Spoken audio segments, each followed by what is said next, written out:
नमस्कार दोस्तों, उम्मीद करते हैं आप स्वस्थ होंगे और खुश होंगे। तो जैसे मैंने कहा था कि पेशा एक्ट क्या होता है, पेशा एक्ट के बारे में आज हम बात करेंगे। इससे पिछली वीडियो में आपने शेड्यूल 5 और शेड्यूल 6 के बारे में पढ़ा है। शेड्यूल 5 में पेशा एक्ट लागू होता है और शेड्यूल 6 में पेशा एक्ट लागू नहीं होता है। तो पेशा एक्ट है क्या, बनाया क्यों गया, इसकी आखिर ज़रूरत क्या पड़ी, थोड़ा सा इसके कॉन्सेप्ट को एक बार समझते हैं। जैसे मैंने बताया था कि भारत के कुछ ही राज्यों में शेड्यूल 5 के अंतर्गत कुछ राज्यों को रखा गया है और इसके अंतर्गत शेड्यूल 5 के अंतर्गत जो है शेड्यूल एरिया, शेड्यूल ट्राइब को डिसाइड किया गया है, जिसकी अथॉरिटी जो है राष्ट्रपति जी को दी गई है। तो अब ये सोचने वाली बात है कि आखिर पेशा एक्ट क्यों बनाया गया। पेशा एक्ट का फुल फॉर्म होता है कि panchayat extension to scheduled area. Panchayat का जो एक्सटेंशन है शेड्यूल्ड एरिया तक किया जाए। जैसे अगर हम एग्जाम्पल के तौर पे राजस्थान को ले रहे हैं तो शेड्यूल 5 के अंतर्गत राजस्थान का कुछ ही हिस्सा जो है शेड्यूल 5 के अंतर्गत आता है, जो शेड्यूल्ड एरिया को दर्शाता है। और अगर पंचायत की बात करें तो अगर इस राजस्थान के पूरे एरिया में अगर पंचायती व्यवस्था लागू की गई है तो इसी पंचायती व्यवस्था को एक्सटेंड करके अगर हम शेड्यूल 5 में आने वाले एरिया तक ले जाते हैं तो इसके लिए जो प्रावधान किए गए, जो नियम बनाए गए, उसी को हम कहते हैं पेशा एक्ट। इसीलिए इसका पूरा जो नाम है उसको कहते हैं panchayat extension of schedule area, या फिर panchayat extension to schedule area आप कह सकते हैं। अगर कॉन्सेप्ट को अभी भी नहीं समझ पाए तो एक बार दोबारा फिर से समझिए। जैसे शेड्यूल 5 के अंतर्गत आने वाले जितने भी शेड्यूल्ड एरिया हैं, ध्यान रखिए, जो शेड्यूल्ड एरिया की मैं बात कर रहा हूँ, शेड्यूल्ड एरिया शेड्यूल ट्राइब की मैं बात कर रहा हूँ, जो शेड्यूल 5 में रखे गए हैं, तो अगर राजस्थान का कोई हिस्सा, कोई इतना छोटा सा पार्ट जो है शेड्यूल 5 के अंतर्गत आता है, जिसमें शेड्यूल्ड SC STs रहते हैं वहाँ पे, और अपने तरीके से उनके कुछ ऑटोनोमस प्रॉपर्टी भी उनको दी गई है, और अगर पूरे राजस्थान में अगर कोई पंचायती व्यवस्था लागू की गई है, ध्यान देने वाली बात है कि अगर पूरे स्टेट में पंचायती व्यवस्था लागू की गई है और इस पूरे पंचायती व्यवस्था को बढ़ा करके हम शेड्यूल्ड एरिया में भी ले जाएं, तो ऐसा जो एक्ट या प्रावधान किया गया है उसको हम क्या कहेंगे, पेशा एक्ट कहेंगे।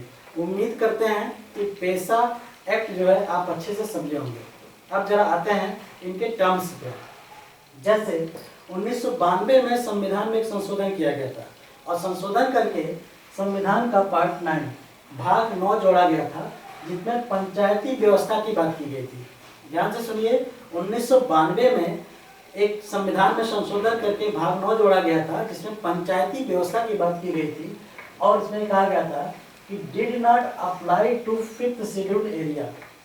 इसमें कहा था कि ये जो 5th शेड्यूल के अंतर्गत आने वाले जितने भी एरिया हैं उस पे जो है ये पंचायती व्यवस्था लागू नहीं होगी। लेकिन पिछले लेक्चर में मैंने पढ़ा कि जो पेशा एक्ट जो है 5th शेड्यूल एरिया पे अब जो है लागू होता है। उसका कॉन्सेप्ट ये है कि इसी पंचायती व्यवस्था को, जो पंचायती व्यवस्था 1992 में संशोधन करके संविधान में भाग 9 जोड़ा गया, उसी के अंतर्गत जो है जो पंचायती व्यवस्था बनाई गई, उस व्यवस्था को बढ़ा करके एक्सटेंड करके शेड्यूल्ड एरिया तक ले गया, जिसका नाम क्या दिया गया, पेशा एक्ट दिया गया। तो वही चीज़ यहाँ पे लिखा हुआ है कि जब ये भाग 9 जोड़ा गया, उस समय जो ये पंचायती व्यवस्था थी वो 5th शेड्यूल पे लागू नहीं थी, लेकिन जब से पेशा एक्ट बना तो इस पंचायती व्यवस्था को बढ़ा करके 5th शेड्यूल में आने वाले एरिया में भी इसको लाया गया। ठीक है, इसको पार्लियामेंट कुड डू सो, मतलब कि पार्लियामेंट एक कर सकती है, कोई रूल या रेगुलेशन बना करके पार्लियामेंट जो हमारे देश की संसद है वो ऐसा कर सकती है। अगर ऐसा कर सकती है तो उस नियम को क्या कहेंगे, वो नियम एक्ट करेगा पेशा एक्ट 1996 के। सोचिए, 92 में पंचायती व्यवस्था आई और 96 में फिर ये पेशा एक्ट बना दिया गया, क्योंकि इसी पंचायती व्यवस्था को शेड्यूल्ड एरिया में लाने के लिए। तीसरी चीज आप देखेंगे कि पेशा एक्ट का कभी फुल फॉर्म पूछ लेता है। पेशा का फुल फॉर्म क्या है, जैसी इसकी प्रॉपर्टी वैसा उसका नाम। तो इसका नाम ये हो गया कि panchayat extension of schedule area, या समझने के लिए फुल फॉर्म जानेंगे कि panchayat extension of schedule area, समझने के लिए जानेंगे कि panchayat extension to schedule area, panchayat का जो एक्सटेंशन है वो शेड्यूल एरिया तक एक्सटेंड किया गया है। ठीक है, अब आते हैं नेक्स्ट पार्ट है कि इसका आखिर पर्पस क्या है, इसका उद्देश्य क्या है, पैसा एक्ट लाने का आखिर उद्देश्य क्या है। बात को समझिए। प्रोवाइड सेल्फ रूल, आप जानते हैं जब ये लेक्चर आपने पढ़ा कि शेड्यूल 6 और शेड्यूल 5 में, तो शेड्यूल 6 के अंतर्गत आने वाले बहुत से ऐसे राज्य थे, जो भी राज्य शेड्यूल 6 के अंतर्गत आते हैं उसमें उनको ऑलरेडी कुछ ऐसी मतलब स्वतंत्रता ऑटोनोमस प्रॉपर्टी दी जा चुकी है। तो ऐसे और एरिया जो आते हैं जो शेड्यूल एरिया के अंतर्गत या पैसा एक्ट के अंतर्गत आते हैं, तो उनको ऐसी कुछ ऑटोनोमस प्रॉपर्टी देने के लिए ताकि वो अपना सेल्फ रूल जनरेट कर सकते हैं, सेल्फ रूल अपना बना सकें और उसके अंतर्गत वो काम कर सकें। तो ये इसका पर्पस हो गया। दूसरा देखते हैं कि दूसरा क्या उद्देश्य है कि इनकरेज पार्टिसिपेटरी डेमोक्रेसी। ध्यान रहे, रिप्रेजेंटेटिव डेमोक्रेसी और पार्टिसिपेटरी डेमोक्रेसी दोनों में बहुत ज़्यादा डिफरेंस होता है। जैसे हम जब किसी लोकसभा के सदस्य को चुनते हैं, जब कोई सांसद चुन करके हम सब संसद में भेजते हैं, तो वो जो डेमोक्रेसी, वो जो लोकतंत्र है, एक रिप्रेजेंटेटिव डेमोक्रेसी जिसको हम कहते हैं कि वो हमारे प्रतिनिधि हैं, हम अपने प्रतिनिधि को चुन करके लोकसभा में भेजते हैं। लेकिन पार्टिसिपेटरी डेमोक्रेसी का मतलब ये हुआ कि हम ऐसे लोकतंत्र में जिसमें हम खुद पार्टिसिपेट करें। जैसे आपका पंचायत का चुनाव होता है, प्रधानी का चुनाव लड़ना हो आप भी लड़ सकते हो। मतलब ग्राम सभा का मतलब कि ग्राम पंचायत का, ग्राम सभा का एक एक आदमी उस सभा का क्या होता है, सदस्य होता है, मतलब उसमें पार्टिसिपेट करता है। तो ऐसे डेमोक्रेसी को हम क्या कहेंगे, वो क्या है, पार्टिसिपेटरी डेमोक्रेसी है। तो अब उम्मीद करते हैं कि रिप्रेजेंटेटिव डेमोक्रेसी जिसको प्रतिनिधि चुन के भेजते हैं लोकसभा या विधानसभा जो भी हो, और एक पार्टिसिपेटरी डेमोक्रेसी, दोनों में आप फर्क समझ रहे होंगे। नेक्स्ट पॉइंट देखते हैं, protect tribal custom. Tribal custom को प्रोटेक्ट करने के लिए पैसा एक्ट का निर्माण किया गया। Prevent higher panchayat from assuming power of lower panchayat. कहीं ऐसा ना हो कि जो बड़ी बड़ी पंचायतें हैं छोटी पंचायतों पे हावी हो जाए। तो ऐसा पैसा एक्ट से क्या हुआ, उसी बड़ी पंचायत का एक्सटेंशन क्या कर दिया गया, उस एरिया तक कर दिया गया, और छोटी पंचायत का मैटर रह गया, अपना बड़ी पंचायत का मैटर रह गया।